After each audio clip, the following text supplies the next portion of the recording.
afternoon, everybody. My name is Donna Fizella. I'm your host of Donna's Edge Talk Show, where truth matters. Thank you so much for watching every day, Monday through Friday, beginning at 1 p.m. Central Time as I get to ride home with you in the afternoon. You can find us on the radio at icradio.media. That's in Christ Radio, where we are Fox News affiliates. You may also find us on television, 182 on Charter Communications, and Abundance Television, where we are syndicated, found on Roku, Apple TV, and Amazon Fire.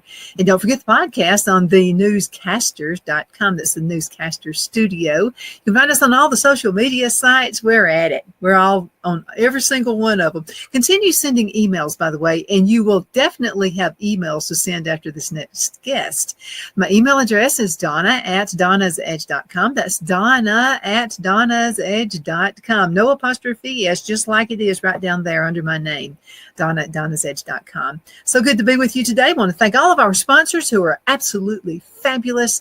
Thank you so much to Bobby Ledbetter at Twin City Used Car Sales in Gadsden, Alabama, and also to mypillow.com. Mike Lindell, I got to meet him a few months ago. Gracious gentleman, wonderful guy, and all of our other sponsors. You're absolutely fabulous. I have with me Tawana Lowery, and she is Miss Overcomer. And it's something you said before, because we had a show before the show, and there's three words you mentioned, and it's unity, peace, and freedom. Yes, I love those words. What do you got to say? What's about you? Yes. Well, Donna, first of all, thanks for inviting me. I'm so happy to be here. It's a delight to have conversations with you on air and off air. So the Lord has kind of, gifted me or kind of packaged me, I'll say it that way, to just have a real heart for women and helping them overcome whatever has held them back. I really have a deep-seated belief that empowered women of faith are uniquely gifted and called to solve the major problems in the world. But here's the problem with that. Many of them don't realize it, or they don't believe it. And so as a women's leadership coach, best-selling author, and a speaker, I have just made it my goal to teach faith-minded female leaders, coaches, and career women how they can amplify their potential, empower their purpose, so they can become key women of influence in their community and in their marketplace, because it is desperately, desperately needed, especially in the times we're living now.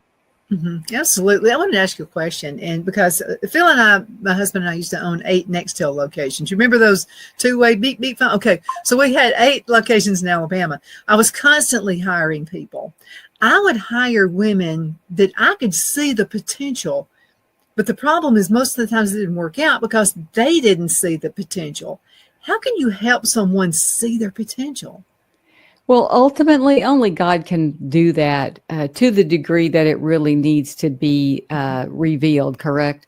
But one of the ways that I help women do that is we just talk about, what are you afraid of? Like, that is such a huge question. And nobody asks it because they're afraid to ask it. And people won't answer it anyway because they don't feel safe. But when you can help someone feel like you're on their side and you really want to help them. And oh, by the way, if you kind of have street cred, in other words, if you've been through a few things and they know it, as you and I both have, like we got a Rolodex of stuff we've overcome. Someone can say, hey, well, I've been through that. And I'm like, yeah, me too. Like, pick it, right? But one of the big things is women just being afraid to say what they're afraid of. But it is so vitally important to talk about the fears that are so prevalent in our heart and mind, because it's gripping and it's incapacitating. And most of the time, it's not even real. And so if you can help them talk about, this is what I'm afraid of. I'm afraid I've made too many mistakes, so they're stuck in regret. I'm afraid I'm going to be a failure, or I am a failure. And then you start to unpack, where did that come from? Replace it with truth and true identity. Then they can begin to see a different picture of themselves. And when you can see something differently, then you do something differently. So it's the being happens before the doing. And many, many times we get it opposite. We do it backwards. We try to go do something so we can be something.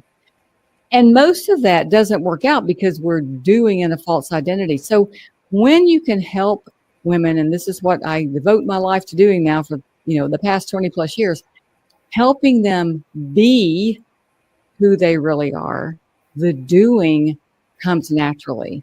And so they're able to make really smart choices about, this is the vocation I should be in. This is the kind of activities I need to be involved in because it fits who I am. In other words, I'm not trying to get myself in this imposter syndrome and hope nobody finds out what a loser or, phony I am, because that's how they feel on the inside. We've all been there, right? Yeah. And so they have no other choice but to live that way. But when you're solid and true in who you are, it's very easy to say, okay, this is who I am. What would this type of person do?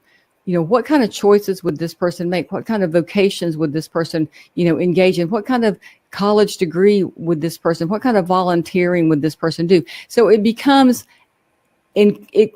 congruent, in other words, with your real true identity. And that makes life so much easier to live.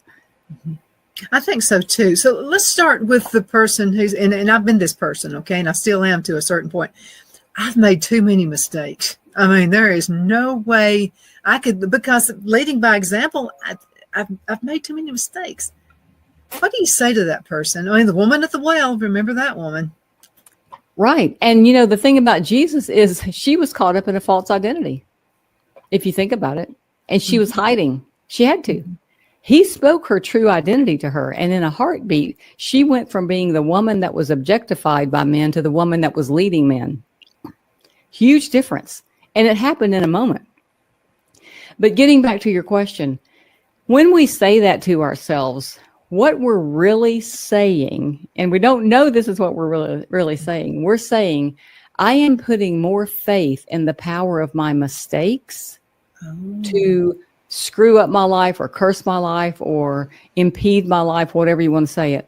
I'm putting more faith in the power of my mistakes than I am faith in the power of God's love and grace and mercy at work on my behalf.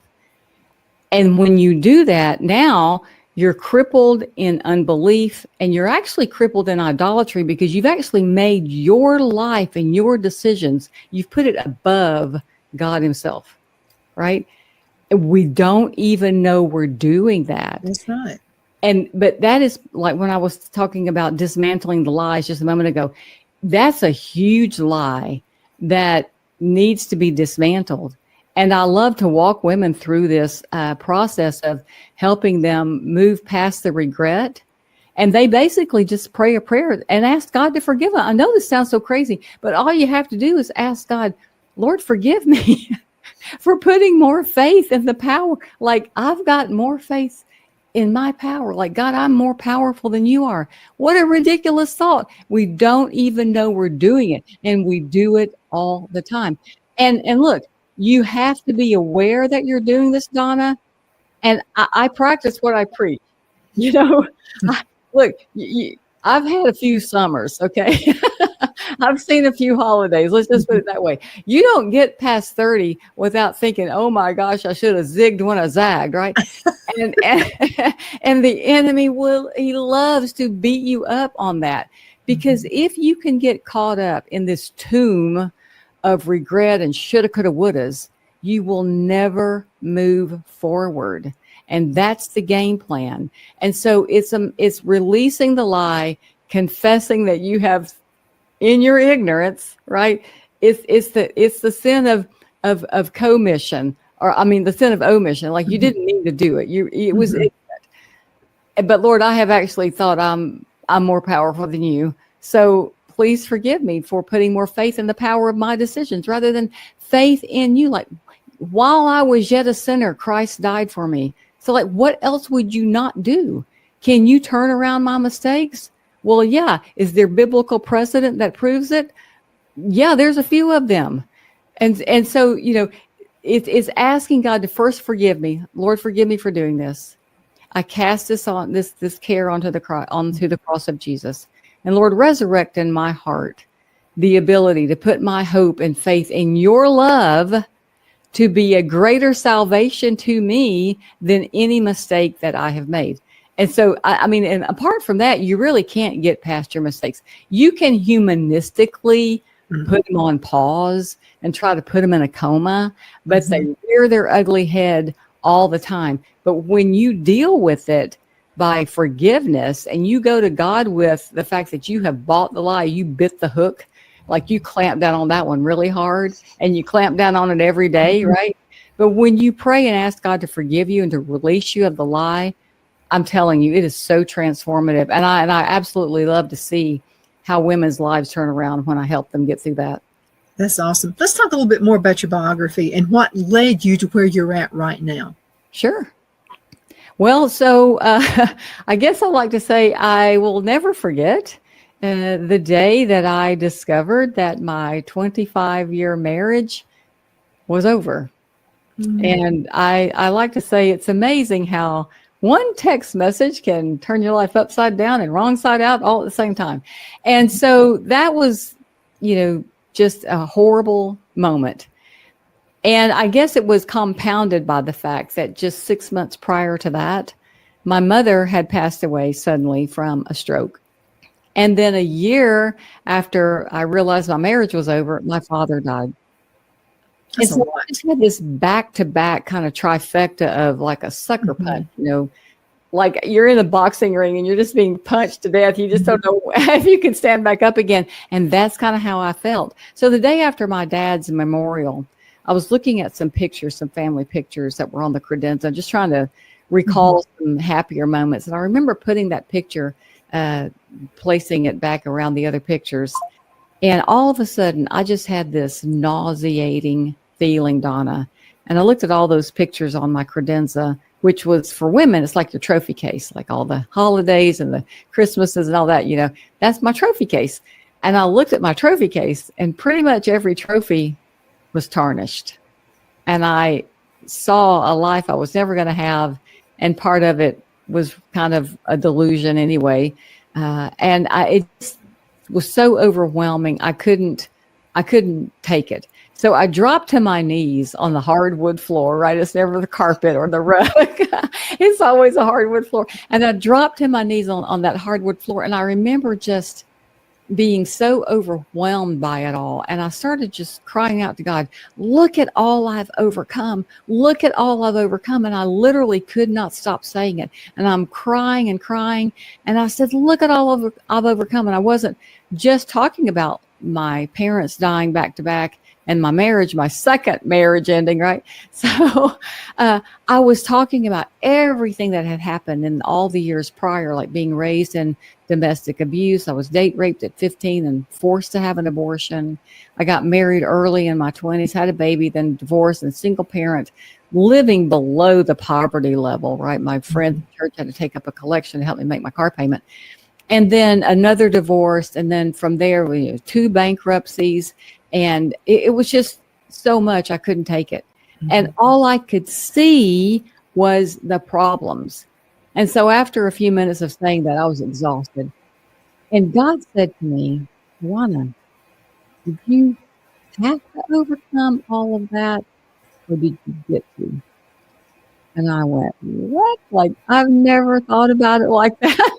I'm so upset about everything I've gone through. I kind of missed the point. I love to say it this way, Donna. It would be like Daniel getting out of the lion's den. And he comes over to his friends and goes, did you see what that megalomaniac did? He threw me in the lion's den. And his friends would say, yeah, but dude, your head's still on, right? And I kind of missed the point. That Not even singed. Not even singed tire. Not even a scratch. But I was so upset because the enemy had distracted me into all I'd overcome. And I missed the point that I overcame it, right? And so when God got my attention like that, and I mean, it just totally changed my mind. And he told me, he said, Tawana, that's not a list of liabilities. Like, you've been angry about this your whole life. You've been hiding from it. You didn't want people to know about it. You've been upset. And he said, that is not a list of liabilities. He said, sweetheart, like, that's your resume. And I had overwhelming mind shift, like in a nanosecond, right? And then he said to me, what are you going to do with it? And I was like, this split second, I don't know. I've got chills. That's your I know, resume. I know it. That's your Oh resume. gosh. I mean, I saw my whole life I'm go a writing that completely down because different I'm way. overcoming stuff too. Okay, so Yes, that's your it's your resume. resume. It's your street cred in the spirit. It's your spiritual street cred. I mean, we don't think about it, but that is our spiritual street cred. Like, I don't want anybody to talk to me how to overcome something if they haven't overcome something. Spot on. Like, if you're 15 years old, don't tell me how to have a good marriage and raise my children. Don't tell me You about don't know skincare either if you're anything. 15 years old. Right.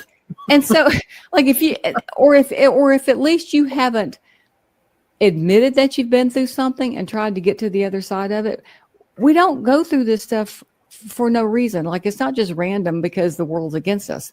God is always doing something in and through us for the benefit of his kingdom. And so he just said, what are you going to do with it? And so over time, started writing a blog about just how to overcome all these different things. Then 90 countries were following my blog. I mean, I'm a nobody. I was a nobody up in Canton, Georgia, like doing this. Then I decided to write a book about prayer because had I not had this foundation of all these great prayer skills that the Lord had helped me learn, I would not have made it. And so, I just started just putting one foot in front of the other. But there were some key things that I needed, that I knew I needed and I couldn't find. Like, I needed a sisterhood that had certain components that would help me get back in touch with my calling, to help me reclaim my courage, because I'd gone through so much. I call it roadkill courage. Like, it was unrecognizable. Like, we're not sure what that animal is. So that's how my courage looked. It was so bad. So I needed to get back in touch with my courage. And I needed a sisterhood that was safe, where I could be transparent about my pain and my shame. Well, long story short, I couldn't find it. I couldn't find any of that in the church or out of the church. And I just said, you know what? One of these days, when I get to the other side of this mess, I'm going to become what I could not find in my time of need. And so thanks be to God, over the years, he's allowed me to stand up this organization called Miss Overcomer Global. And it is all about empowering women of faith to become key women of influence, to help them reclaim their courage, to get back in connection with their calling, and to realize that they still have a magnificent destiny and a future, no matter what they've been through. In fact, all the stuff they've been through is the thing that's going to qualify them to keep going forward. And through the academy that I've stood up there on Miss Overcomer Global, it's a leadership academy. It's called the Prayer Coach Academy. And through the academy, through books, through live events and podcasts and key strategic partnerships, the goal is to train and teach 10,000 women over the next 10 years how they can empower their purpose, maximize their calling, and be those key women of influence in their community and marketplace.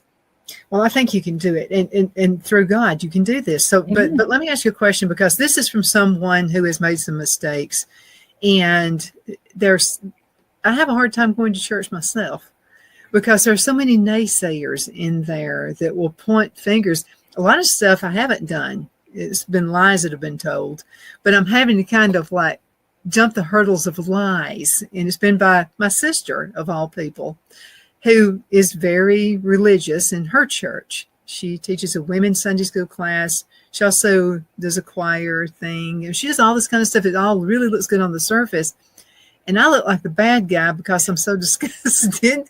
So how do you overcome that? How do you overcome naysayers and flying monkeys, as you will, that are out there helping spread that news about you?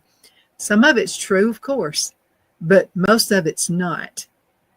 How do you overcome the screaming squirrels that are out there, right? So there's a few things I want to say about this. I understand what it's like to be the black sheep, but hey, that's what makes us different. So who does God choose? The scriptures say he chooses the weak, the base, and the despised. Mm-hmm. And what I love to say is I am happy that I check every single one of those boxes multiple times, right? Mm-hmm. And if you look through the scriptures, that's who God chose. The ones that were outcasts, the ones that weren't perfect, but he knew their heart. And so that kind of is the endearing quality that God is looking for. So that's the one thing. Just remind yourself who has chosen you. Who has chosen you? It doesn't really matter who doesn't choose you. It's who has chosen you. And if the one who matters has chosen you, what difference does it matter? Who doesn't, right? And so that's one thing. And then just like when I help these women get past the lies that they believe about their mistakes, then we have to say, okay, well, what lie am I believing about this person's power, that they can actually have that much power, that they can do more to me than the power of the living God can do for me, right? Mm-hmm. And so when we believe those lies, we actually put ourselves in subjection to those lies, and we don't see that we are above and not below. We are the head and not the tail, right? That God's mercy is chasing us down. It's not to dismiss the others or have bad feelings about them, but it is to be in a right alignment in our thinking about who has chosen us. You know, I remember there's a scripture where Jesus talks about, and he says this so beautifully. And I know one day I'll probably say this to somebody. I just have a feeling I will. He said, your approval or your disapproval means nothing to me, up or down. And here's why. Because you don't have the love of God in you. Because if you have the real love of God in you, you're not going to be looking down on other people. You're not going to be judging them. True. You're not going to be backbiting them. You're not going to be gossiping about them. The love of God doesn't do any of that. What does the scripture say in 1 Corinthians 13? You know, about love. It's patient, kind, it's gentle, it's long-suffering. You know, it doesn't keep a record of wrong and all those kinds of things. What's amazing is that we do see a lot of people in the church and out of the church, but when you are a Christian, it hurts a little bit more when it's in the church, right? Somehow or another, they bypass that. And they go through all those things that 1 Corinthians 13 says we should not do. And so we start to look at, again, the people that how they are treating us, who's rejected us rather than the one who's accepted us. And if we have his love and his approval, what else do we need? We really don't need the other stuff. We just think we do. We just think we do. And as long as we're telling ourselves we do, now we've made ourselves a slave to it. But it's for freedom's sake that God has set us free. He does not want us to be in bondage to these lies. It's just like you said, unity, peace, and freedom. Unity, peace. I think on a big sign. Where am I going to put it? I'm going to put a big sign. Maybe just, and let me ask you this, because sometimes we just need reminders. I know I do. I stay so busy. So there's a prayer that I have printed off, and it's about, you know, someone who was mistreated, who had actually wound up going to prison because of lies that were being told about him. I have printed this off because in the prayer, it's a prayer. And in this prayer, it also speaks about forgiving those people. Yeah. You got to let it go. You've got, and this helps. And sometimes I just need to be encouraged. I need to read this every day. It's up on the bathroom window mirror. It's in the office. It's like I've got it in different parts of the house. I have to be constantly reminded about that because I feel like the church is failing. Well, church is full of people, right? So we live in a fallen world full of fallen people doing fallen things. We ought not be surprised by this. Right. We too do it, right? I mean, you know, I'm in a traffic jam. Sometimes I am not quoting the scripture. Especially if I pull out in front of me and then turn left without a signal. Okay, I got it. Exactly. I mean, I'm from Atlanta, so that's where I spent my whole life. And now I'm in northern Alabama, and I still expect them to drive like that, right? But they don't. So you know, it helps to remember that they're being, and this is sad in a way, but it also helps us be compassionate. That they are being who they think they are, not who they truly are, right? And probably, you know, we talked about false identities and believing lies. Well, when you and I have lived in a false identity and we've believed lies, how did it make us feel? I mean, you're on edge. You're just hoping to have one up on other people because that one up is going to make you feel like you're important. Well, you've got a lot of people in the church and out of the church that are caught up in that same thing. And they're going to do things that hurt. I get a little bit tickled sometimes when I see people who just don't want to be self-aware and introspective, and they complain about other people pricking them And I'm like, we're all porcupines. I mean, have you imagined a porcupine complaining about getting pricked, right? We're all pricking one another because, because that's what we're doing. But praise be to God, that's what his grace and love and mercy Could this be a cry is out? for. And we can navigate life, realizing that we really are put here on this earth to shine the light of heaven, to be disciples that make disciples. And as my friend, my mentor up in North Carolina always reminds me, sheep bite. And they're really messy. That's true. And I'm one of them. Can you believe half the show is over? We're going to have to go into a commercial break. Man, that was a quick 30 minutes. We'll be right back in just a minute. Everybody hang in there, okay? Twin City Used Car Sales has been serving drivers in the Northeast Alabama area for years with a quality selection of late model used cars, SUVs, and pickup trucks. On top of our extensive selection and competitive prices, we offer professional auto financing services for used car buyers of all credit levels. Whether you've just begun your search or you're ready to secure your next vehicle, at Twin City Used Car Sales, you will drive away with the vehicle of your dreams. The sales and finance staff at Twin City Used Car Sales looks forward to serving you, and you can apply for financing online before your visit to our used dealership in Gadsden, Alabama. Check us out on the web at twincityusedcars.com or go by our location at 901 First Avenue, Gadsden, Alabama. We sincerely look forward to serving you.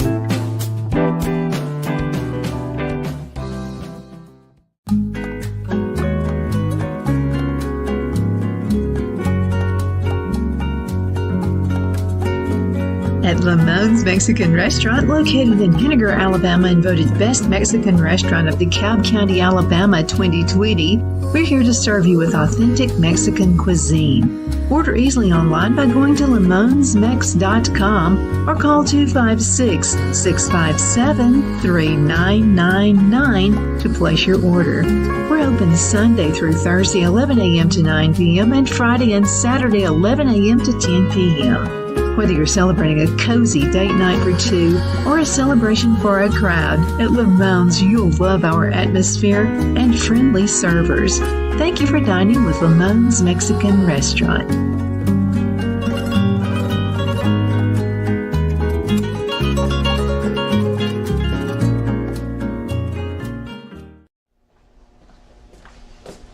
Are you ready? We all wonder what tomorrow will bring. But the future lays itself at the feet of the prepared and surrenders to the will of the persistent. It's not easy, but today shapes you so you can shape tomorrow. With Northeast Alabama Community College, when the future asks if you're ready, you can answer. Yes. Begin your future at Northeast Alabama Community College. The only place I buy my beef is Lone Tree Ranch in Collinsville, Alabama. Their cattle is born and raised on their ranch, grass and grain fed, and you can feel confident when you serve your family and friends because their beef is all natural and no antibiotics or hormones are added. You can buy whole beef or perhaps go in with family or friends and buy half. Their customer service is number one as they take care of the delivery to their local processor and can deliver to your home for a small added fee. They also offer herd replacement heifers. I always call Lone Tree Ranch in Collinsville, Alabama for my beef specialty recipes and cookouts, and you can too. Food shortages are increasing, so buy local by calling 256-523-6462. That's 256-523-6462.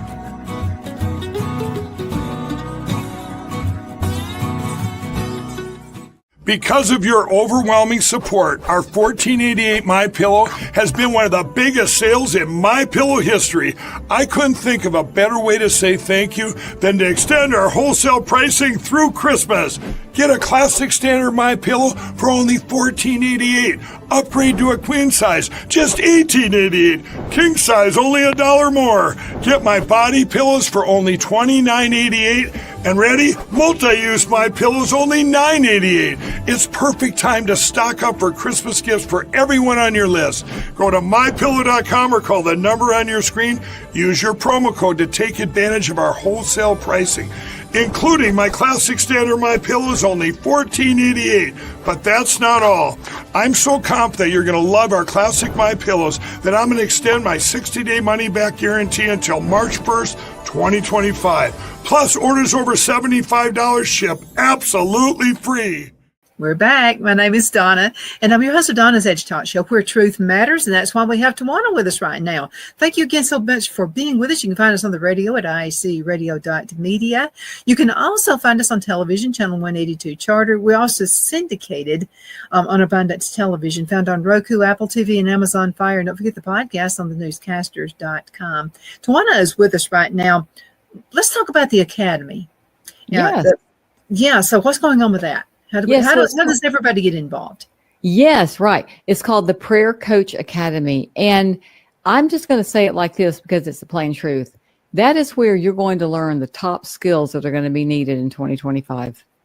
Just flat out. It's the top skill that's going to be needed in 2025 and beyond. And here's why. Now more than ever, Donna, prayer is the greatest need on the planet.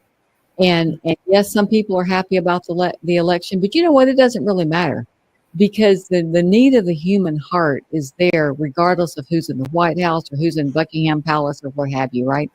Human heart is the needs of the human heart are always prevalent. And the need to be able to pray and have that connection with God, which is prayer is relationship building with God. That's really what it is.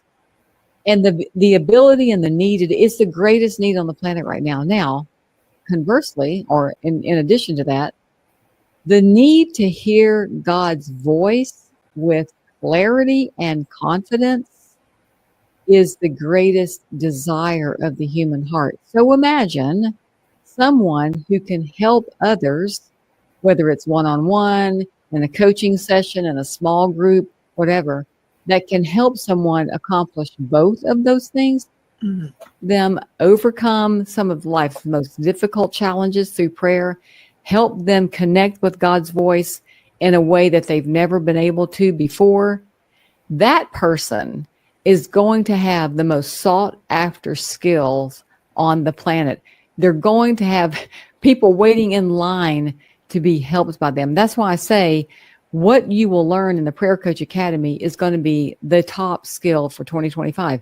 It is very empowering for women of faith in their personal and spiritual growth. It's personal and spiritual growth acceleration, and it will empower you to help and empower others in ways you cannot even imagine. And I think you're going to leave a link in the show notes on how to find out. Here's a real fun way to find out if becoming a certified prayer coach is for you. The link that Donna's going to leave you is a quiz, and it's called, Are You Ready to Be a Prayer Coach? And you can go through this fun little quiz that takes about 2 minutes. You answer a few questions, and you get back this great scorecard. And then if you like what you see or you don't like what you see, you can book a call with me and we can talk about it and see if becoming a certified prayer coach is something that you might want to pursue. Whatever the results are, you're going to gain some great insight into your skill set and maybe some areas that you might want to improve on in the next year. But yeah, becoming skilled at helping others in their prayer and connecting with God's voice, I'm telling you, it's the top skill for 2025. Something even for the person like me. I mean, you feel broken, like, how can I'm still trying to survive my own self. When you help others, you're actually helping yourself at the same time. I could not say it better. In fact, I love to say it this way. One of the best ways you can empower yourself is to empower others. And that's biblical. Give and it will be given. When you're giving to others and you genuinely want to help them, well, I mean, God just opens up the storehouse of heaven and just dumps it on you. And it's a beautiful thing. No, so I was in the corporate world for several years, used to work GTE corporate. And so I was sent on this was like one of the better programs they ever had. And there was a guy, Zig Ziglar. And one thing I really took from what he said was help enough people get what they want. And he said, this is biblical. He said, help enough people get what they want, you'll get what you want.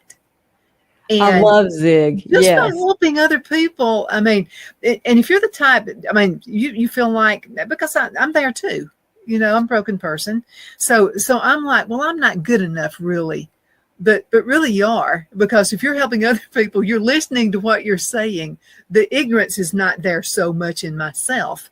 Right. I'm able to, what they're telling me is actually going to help me. I don't know how many times I've heard people say, I would say, you did a really good speech. And they would say, did I? Because really I was talking to myself. I've heard people say that a lot.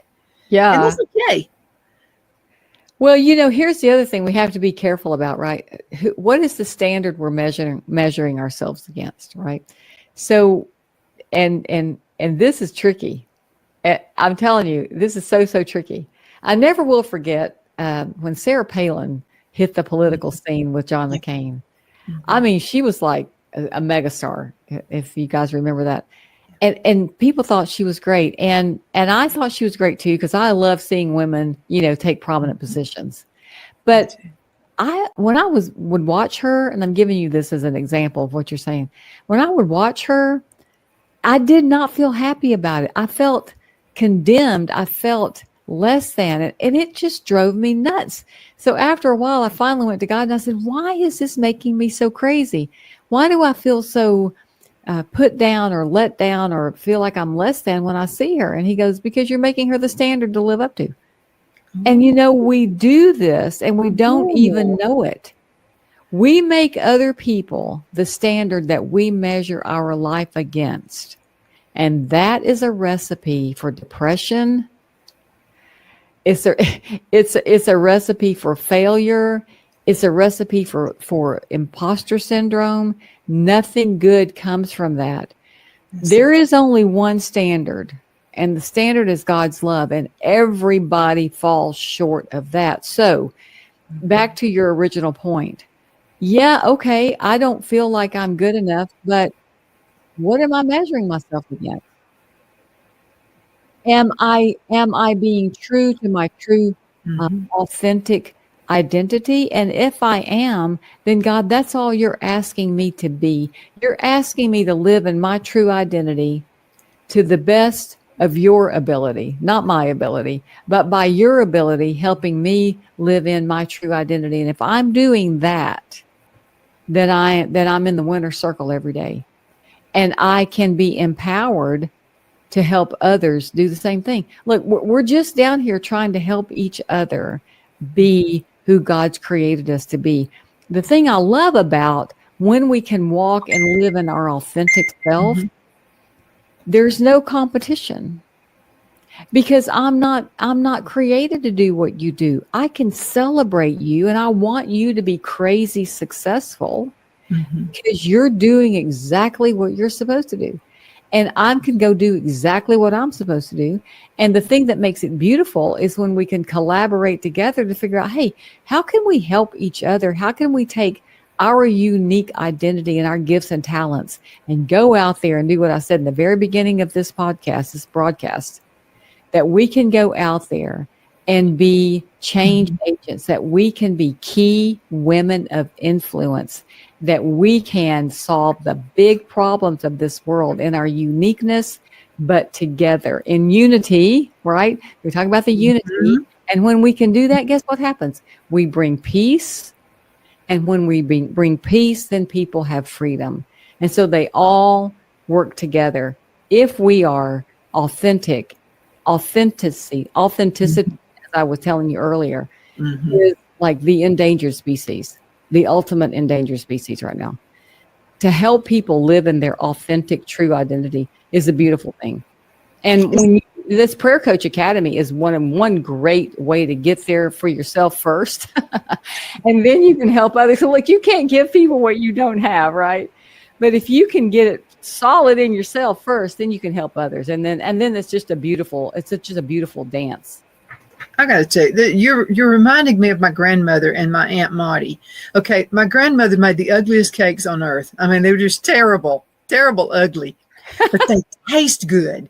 So when we would have these get-togethers, Aunt Maudie could bake a cake and have pretty roses on it, do it by hand. It was just beautiful, but it was as hard as a rock.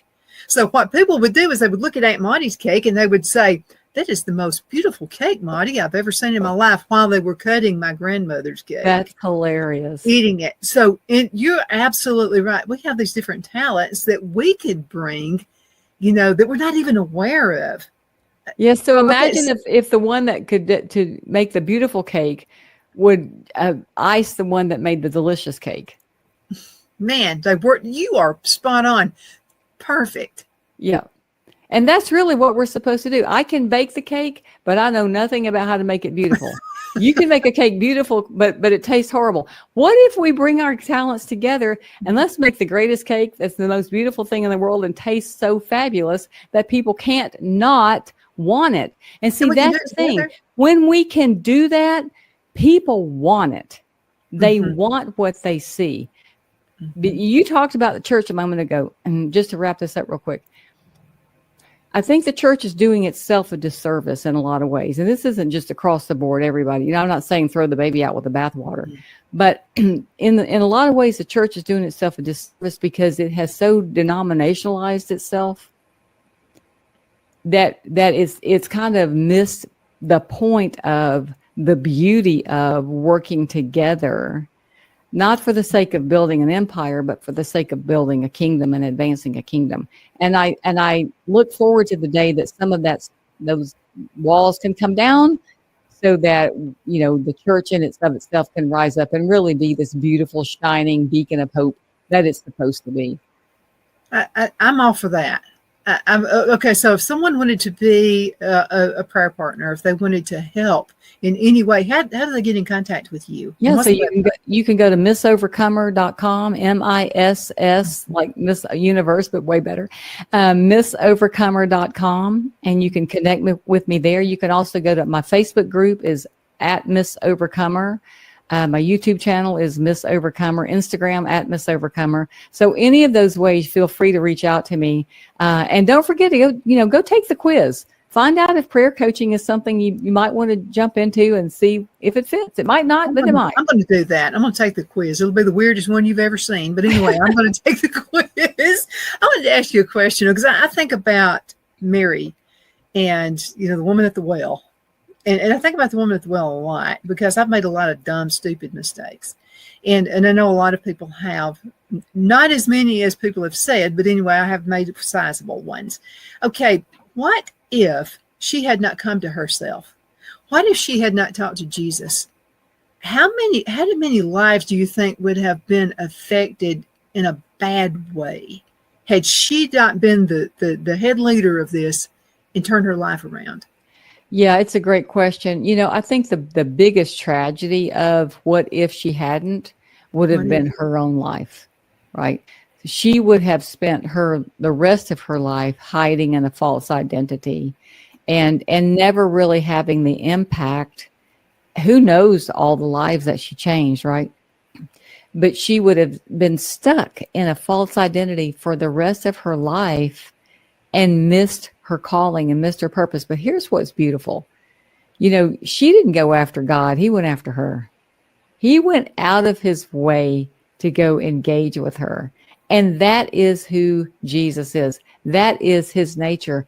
He goes out of his way.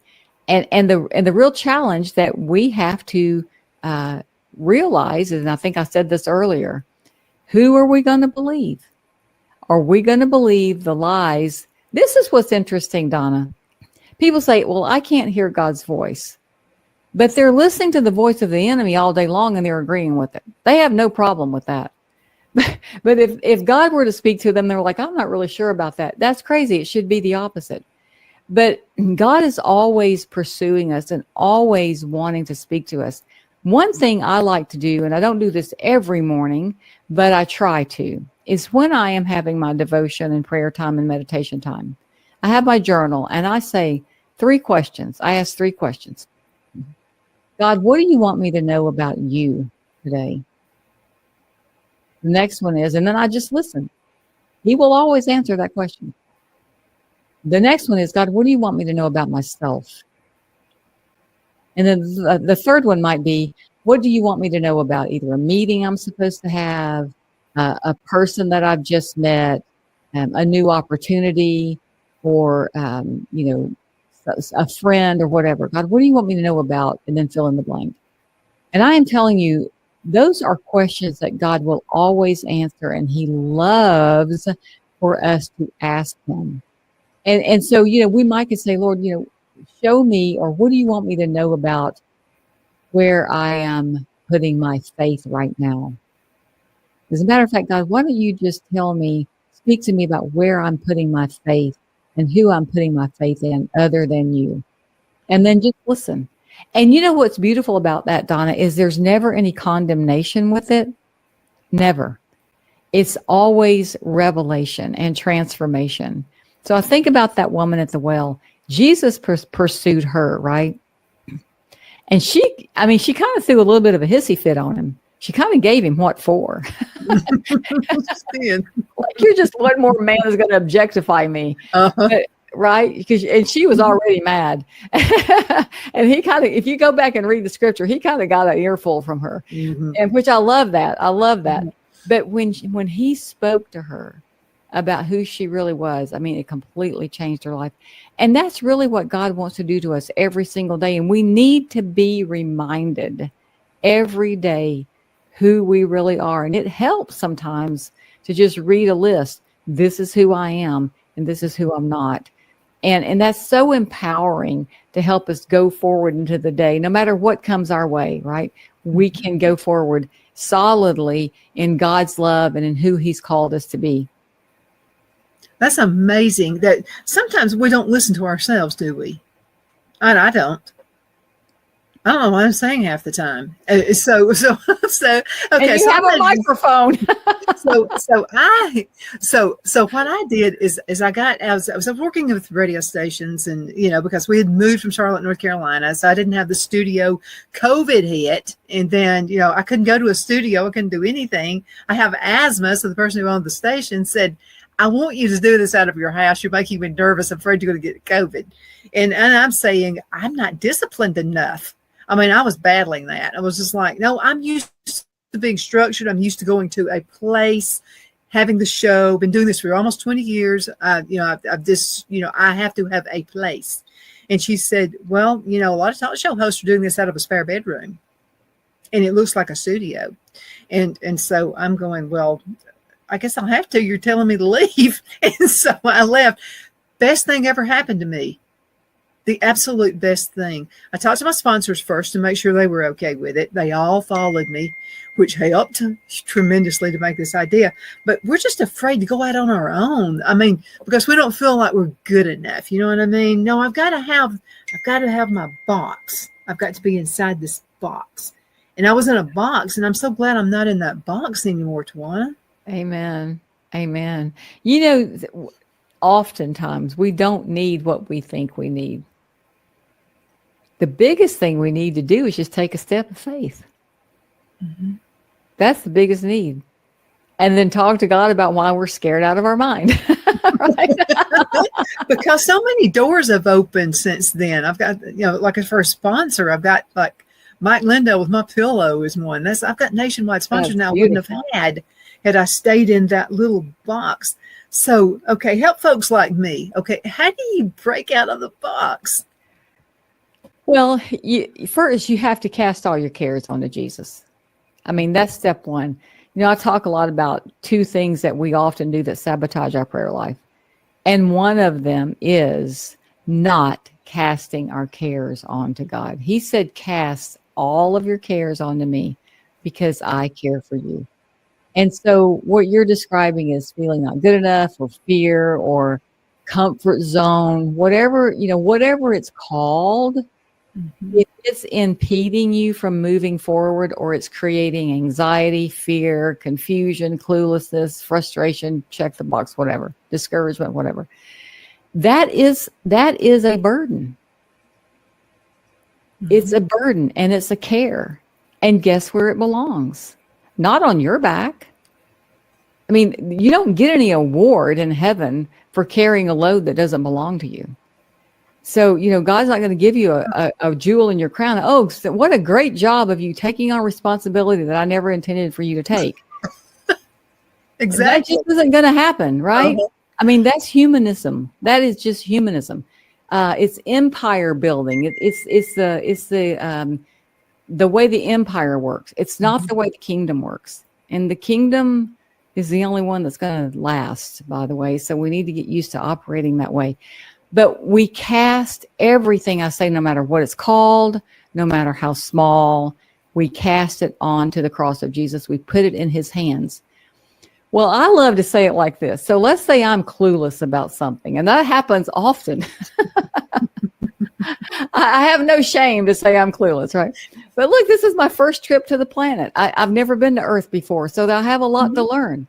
But if I have an opportunity where something happens and I'm clueless, guess what happens when I put my cluelessness in the hands of Jesus? You know what I get back? A clue.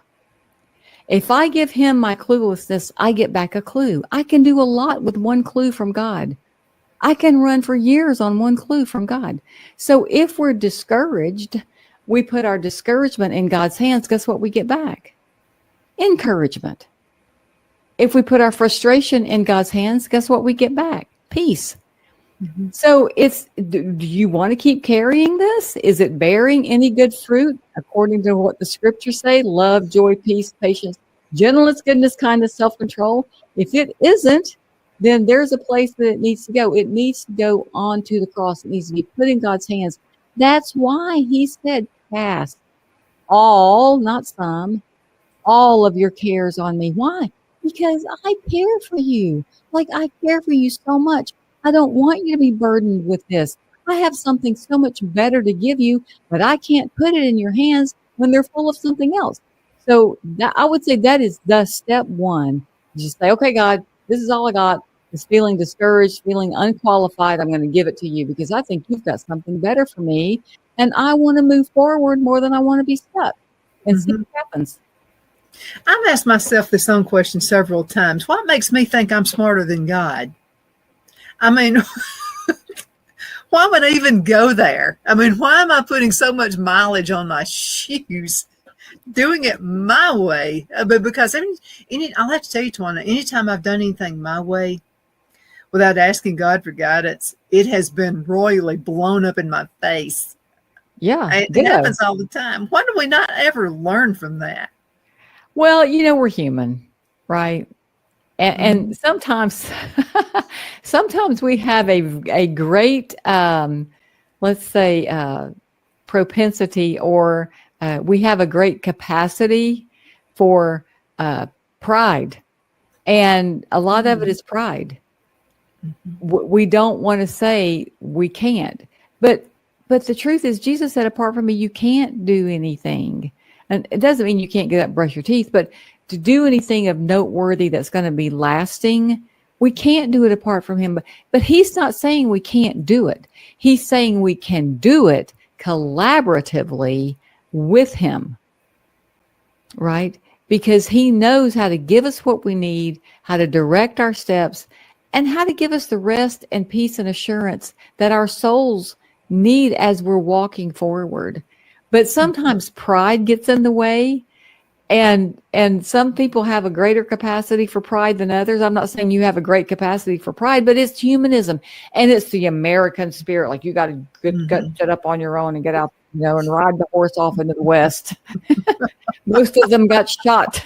So I've been known to say that. Okay. Yeah, right. So a lot of them got shot. They didn't make it. I would much rather say, okay, God, am I supposed to ride off into the West or take a wagon or just stay put? Like, what's best for me. But when we can exchange the pride for peace, and again, that gets into, Lord, if this isn't how I'm wired, I don't need to do it. And I would much rather walk collaboratively with you, and let's do this thing together, so that the scripture says, keep in step with the Spirit, right? That's a great example of it. Lord, this is what I'm thinking. But, I know how this goes sometimes. Yeah, I do. Right? So I'm learning my lesson. If you go back and read in Genesis, how many times Abraham said Sarah was his sister? I read this and I'm like, the poor guy never learned. Like he was doing this forever. You would think Noah, after seeing the whole world destroyed, I mean, with water, and then, I mean, he's a human too. I mean, he was a leader of many, but but he was a human. Right. He missed it. And the message in all that Donna, is that God's grace is sufficient. Right. Mm-hmm. He knows our heart. David is a great example. He messed up a ton of times, but and yet God said he was a man after his own heart. God knew the condition of his heart. God knows the condition of your heart. And he knows. Paul said this. All of Romans 7 is all about, what a wretched person I am. When I want to do good, I do bad. And when I want to, I can't get it right. Is in other words, what he was saying. I just can't get it right to save my life. I'm not. Right. But then he said, thanks be to God who gives us the strength to do it. And so it's our human condition, but through God, we can overcome. For the women out there, we can be Miss Overcomer, and we can still achieve and do and be everything that God has called us to. Do you have special events throughout the year? I do. I have a few of them coming up this spring and summer, and I'll make sure I make your audience aware of them. Yeah, we got a lot going on this summer and spring. Absolutely, because you're going to have a regular segment on this show, and I'm tickled to death about that. And I know a lot of people are. People are looking for an answer. Women are looking for answers. What should I do? When should I do it? Blah, blah, blah, blah, blah.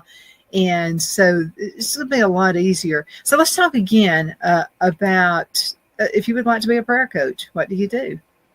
Yeah, so just go click the link, go take the little prayer quiz. That's step one. Take the prayer quiz because everything you get from that is going to be very insightful.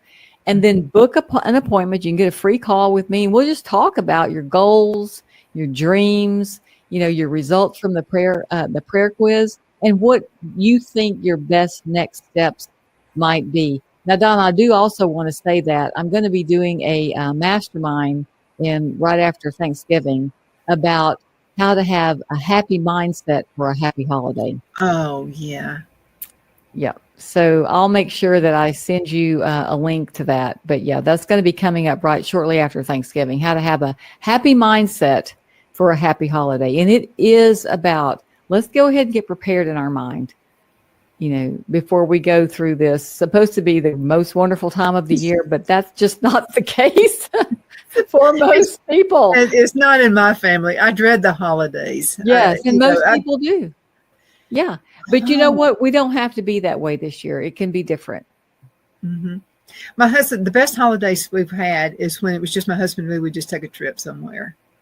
Those have been some really good ones. But yeah, I mean, a lot of folks are going through the same thing we are. So, going ahead and take the quiz, guys. You really need to do that. What else would you like to say before we go? We got a minute left. Yeah, I would just like to say that, thanks for the time. And one quick thing for someone out there who's thinking of giving up. If you quit when times are hard, you give up too soon, you're going to cheat yourself out of seeing how God works it all together for good, because he absolutely will. I'm a living testimony of it. Donna's a living testimony of it. So don't quit. And keep moving forward. Absolutely. And you can, no matter what other people say. Those people right. Don't matter. They really don't. Thank you. You are Miss Overcomer. Thank you for being on the show with me today. I'm looking forward to all the segments we're going to have as well. And thank you guys so much for watching. I know you could be doing anything else. You're watching us. And if you have questions, if you'd like to get in contact with Tawana, and maybe you're driving down the road and everybody has my email address, I'll send it to her. Donna@donnasedge.com. Donna@donnasedge.com. Thank you again so much for watching. Have a super duper awesome blessed day today.